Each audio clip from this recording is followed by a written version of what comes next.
Chiefs hitting pay dirt.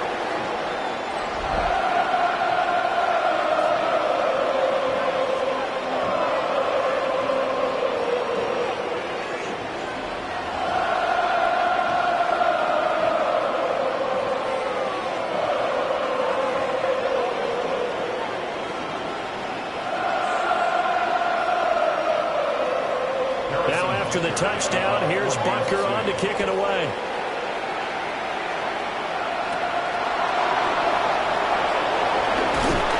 And able to take it past the 25 and up to the 28-yard line.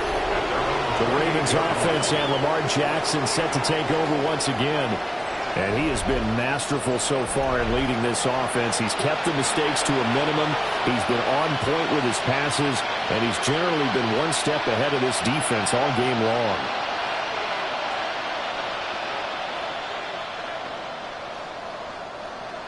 The Raven offense set at the line for this next drive. Well, we said it at halftime that they would need a nearly perfect second half to erase that deficit that they were facing, CD. But unfortunately, the second half has pretty much been a carbon copy of the first.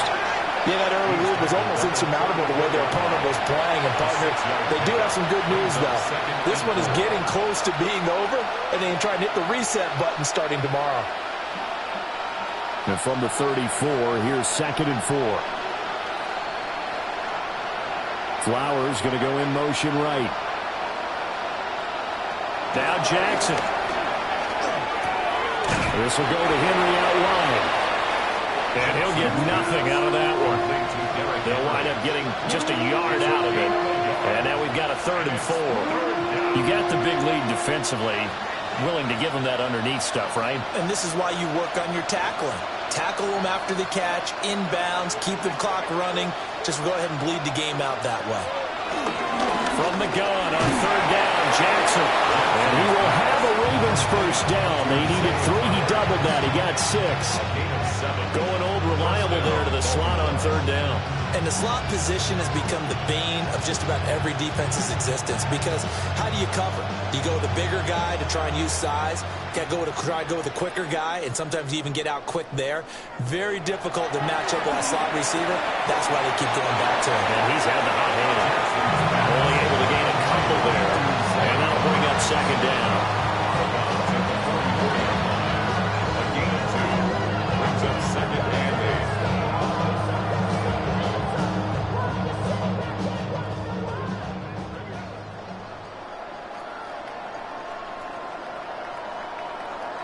Jackson will throw again.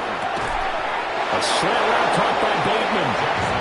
Jackson to Bateman there, 1st down Ravens. And the throw and the catch were just fine, but again, zone coverage when you run a drag route, what you're hoping for is he makes the catch and makes someone miss, and they don't there. Very difficult route to run when everyone has their eyes back towards the quarterback and they're able to see the route develop. Inside handoff, Henry. Looking for a cutback lane, but nothing there as he's met at the line of scrimmage. He'll lose a yard there, and it's 2nd and 11. I like the strategy. Extra tight ends, extra beef. They want to run the football, but that means they probably want to run it inside. If you get strung out on the perimeter, you're in peril. Yeah, we saw the result, negative yardage. Just 2 minutes remaining here in the 4th quarter of what has been a one-sided affair. So it's Raven football here as we welcome you back. They're looking at 2nd down now as they search for a consolation score. Complete to Likely. 2 yards on the pickup there.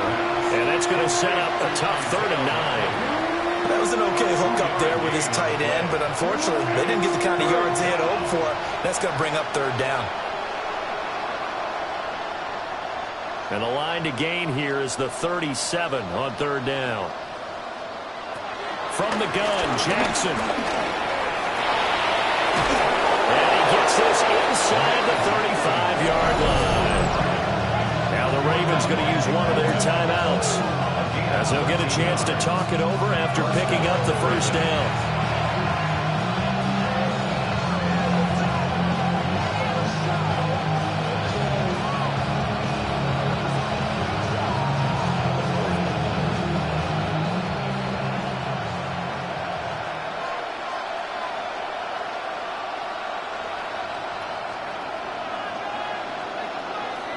Jackson from the shotgun. Throw caught by Flowers. And that's good for a pickup of 10 yards. And that'll leave him with a second and just a few inches left. And with that last play, he's now up over that 300-yard mark. And in today's NFL, it almost feels routine. And I hate that when you talk about a 300-yard passing game. To me, 300 yards still signifies excellence, and he's achieved that in this performance. And he'll get it down this time to the 17. Jackson to Bateman there for the Baltimore first. It's a gain of 6. First down, Baltimore.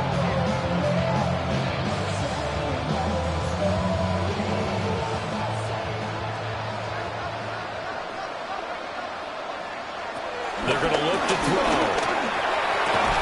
And that'll be taken in by Andrews for a Ravens touchdown.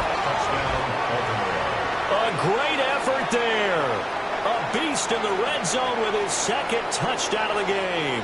And the Ravens get a bit closer. Well, CD, you know, anytime they get close to the red zone, he is such a threat, and there he is again already, his second touchdown of the ball game. And I know it's probably a little bit of a failing on my part, but you know I watch a game through defensive eyes, and I don't understand what the coverage was doing there. When he headed out deep, they should have adjusted and flowed towards him. Instead, they left him out there and gave him a chance to make a big play. And, of course, he did exactly that. His size, speed, and versatility makes him a top target in any game.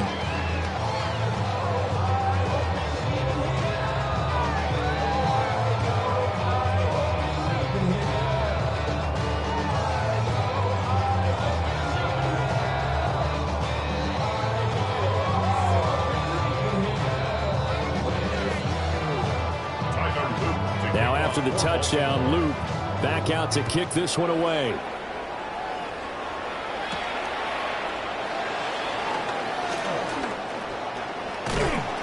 And they will wrangle him down a couple yards shy of the 30. Now the Chiefs offense, they get ready to head on the field. Well, CD, this is the ideal situation in the fourth quarter. You come out here late, not much time on the clock with a comfortable lead, and put the final nail in the coffin. Yeah, this offense, all game long, they've been powerful, they've been dangerous. You're exactly right. They can end this one on their own terms.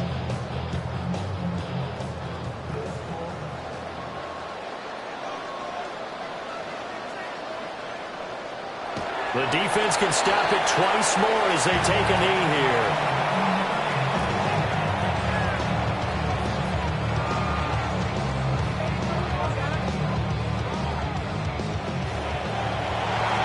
Well, Charles, a lot of happy faces heading into the tunnel as this one ends, and understandably so. Not only did they get the win, but boy, their offense was on fire in this ballgame. And partner, I have no idea what the top speed is on one of those high-end sports cars. What's the top gear you can get into? This offense, they certainly were there in this one, huh? Everything clicking for them in this contest, the kind of performance that they're going to cherish. So that'll just about do it for Charles Davis. I'm Brandon Gaudin. You've been watching the NFL on EA Sports. For more, log on to easports.com. The Chiefs victorious here as we say so long from Arrowhead.